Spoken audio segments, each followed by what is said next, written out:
ఇప్పుడు అతని పేరేంది, మన ఒక ఈ స్పోర్ట్స్ కి సంబంధించి ఒక అతన్ని తీసేశారు కదా, రాజీనామా చేయించారు కదా బ్రిజ్భూషణ్ ని.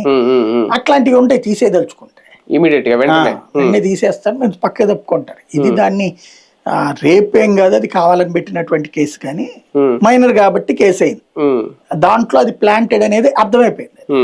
కాబట్టి దాన్ని అంత సీరియస్ గా వాళ్ళకి ఏంటంటే ఉండే ఫీడ్బ్యాక్ ఉంటది కదా, నిఘా వర్గాలు ఇవన్నీ కూడా నడిచిపోయి. అంటే ఆంధ్రతో పోలిస్తే తెలంగాణలోనే బీజేపీ కొంచెం బలం ఎక్కువ ఉందని అనుకుంటారు కదా, బలమైన నాయకులు కూడా ఉన్నారు అనుకుంటారు కదా, అలాంటి వాళ్ళకి ఎందుకు అవకాశం ఇవ్వలేదు మరి? ఇప్పుడు అసలు ఇద్దరు కేబినెట్ స్థాయి ర్యాంక్ లో ఉన్న మంత్రులు ఉన్నారు కదా, బండి సంజయ్ అయినా వస్తున్న సహాయ మంత్రులే కానీ బలమైన స్థాయిలో. అది వేరు ఇది వేరు కదా, ఇది పార్టీకి సంబంధించిన పదవులు, ప్రభుత్వమే లెక్క అక్కడ.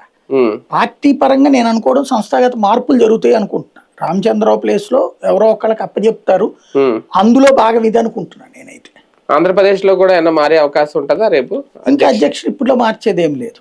అంటే వాళ్ళకి టర్మ్ ఉంది కదా, 3 ఏళ్ళు 2 ఏళ్ళు ఉన్నట్టుంది, అప్పటిదాకా అయితే ఉంచుతారు. అంటే మంత్రి ఒకటి ఇప్పుడు నితిన్ నబీన్ తంటే ముందు వేసుకుంటాడు, అన్ని రాష్ట్రాలకి మార్చుకోవచ్చు అతని ఇష్టం. అది అమిత్ షా ఇద్దరు కూర్చుని ఆలోచిస్తారు ఏంటనేది. అంటే బీజేపీ కూడా ఏదో ఒక స్టెప్ తీసుకుంటది భవిష్యత్తు, తప్పదు. ఎలక్షన్ నాయకుడు మారినప్పుడు తప్పదు. ఇప్పుడు వాస్తవంగా నడ్డాని ఎక్స్టెండ్ చేశారు దాదాపు ఏడాది పాటు. పురంధేశ్వరి కూడా అందుకే ఎక్కువ రోజులు ఉంది కంటిన్యూ చేసుకురావడం వల్ల. ఆ తర్వాత మార్చారు కదా.